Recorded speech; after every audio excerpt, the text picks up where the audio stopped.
Salut! Dans cette vidéo, nous allons détailler les apports du tout nouveau firmware pour le MicroFreak, le firmware 4.0.1.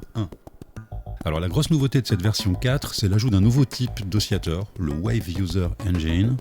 Il s'agit d'un moteur de synthèse à base de table d'ondes, un petit peu comme celui qui est déjà présent dans le Freak, sauf que celui-ci nous offre la possibilité d'utiliser nos propres tables d'ondes, comme on le verra. Les autres apports de cette version sont le mode Chord et Unison, qui affectent maintenant toutes les notes du Freak, y compris les notes sur les bornes de sortie.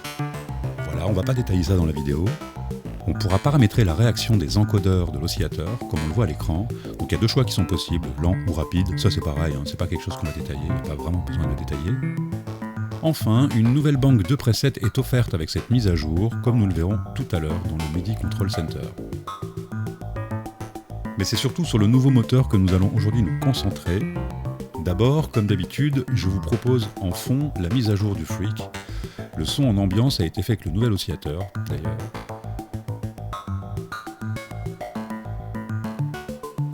Cette mise à jour requiert également de mettre à jour le MIDI Control Center, puisque celui-ci propose un nouvel onglet qui va être dédié au nouveau moteur de synthèse, notamment pour charger ses propres tables d'ondes, comme nous le verrons plus en avant.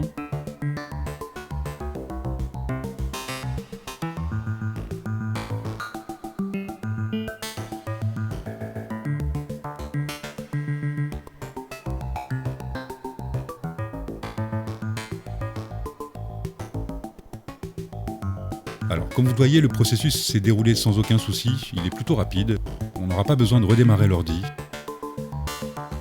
Alors, quand l'installeur a terminé, on va ouvrir le MIDI Control Center afin de faire notre mise à jour du Freak.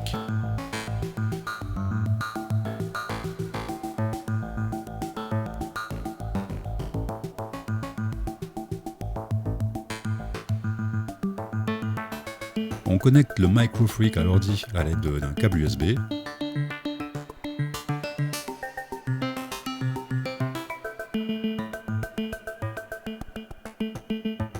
Et quand on est ready, on clique sur OK. En haut à droite de l'écran, je vous ai mis l'écran du Freak, puis le bouton Utility qui réagit lors de la mise à jour.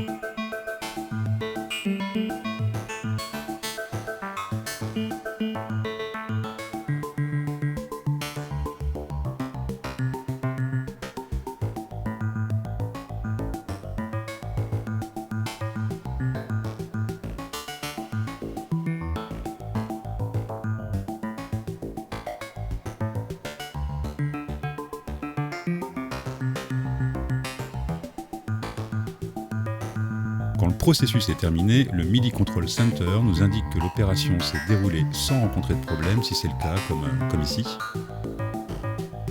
Le firmware 4.0.1 arrive avec 64 nouveaux presets qu'il conviendra de charger dans le Freak pour s'en servir. Et à l'écran, on voit comment faire.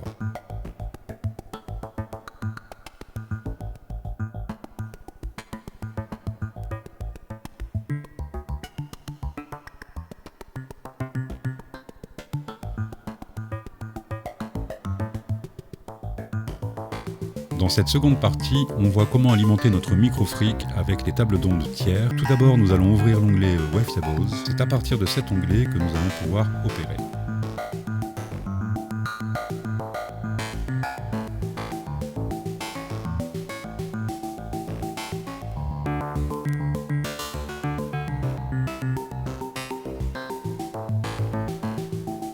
On va créer un nouveau projet pour accueillir nos ondes. Je vais le renommer Holy Wavetables.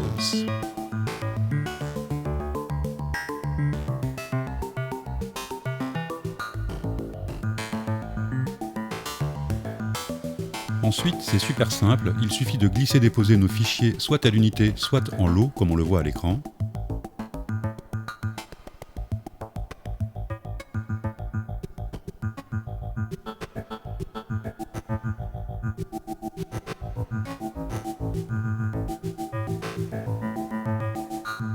Allez, amusons-nous 2 secondes avec ces Wavetables.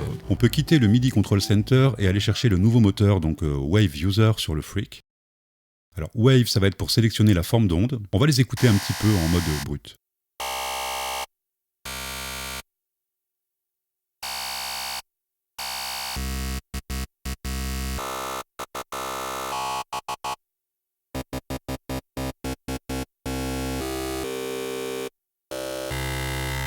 timbre permet de se déplacer dans la forme d'onde, et si on module ce paramètre, on est clairement dans ce que le wavetable a de plus caractéristique à proposer, comme on peut l'entendre. Avec une ziquette de reverb et un petit peu de temps devant soi, on s'amuse comme un dingue.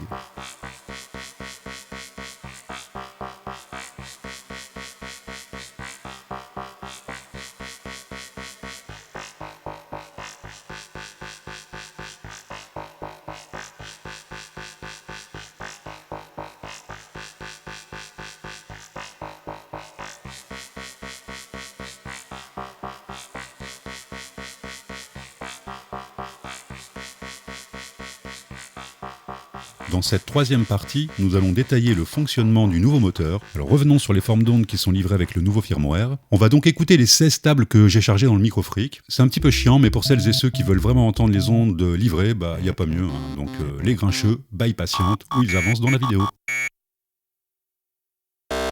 Comme je le disais précédemment, Wave sélectionne donc la waveform.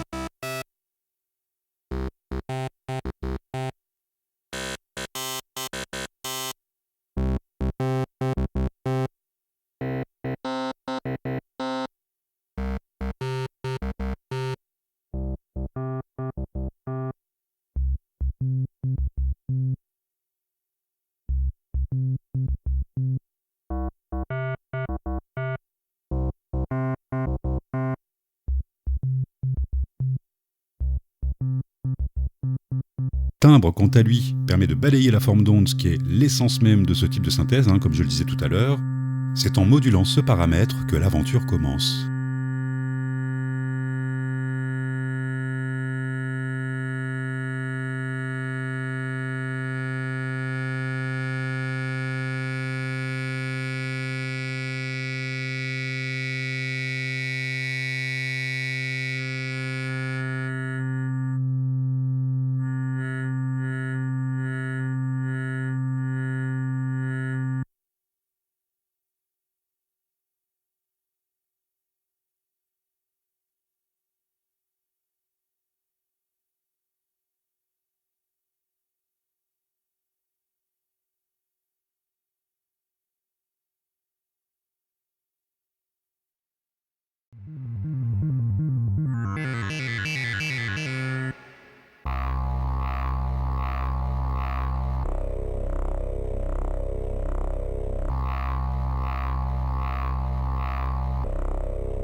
Enfin, et à la différence du moteur Wavetable, ici, Shape ne va pas ajouter du chorus à notre son, mais nous propose de changer la résolution en bits de notre moteur, afin d'ajouter un petit côté lo-fi numérique à notre signal. Allez, explorons ce moteur avant de nous quitter.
Bon, et bien écoutez, je pense qu'on a fait plus ou moins le tour de cette nouvelle mise à jour pour le Microfreak. J'espère que vous avez passé un moment agréable, et on se voit tantôt. Bye bye.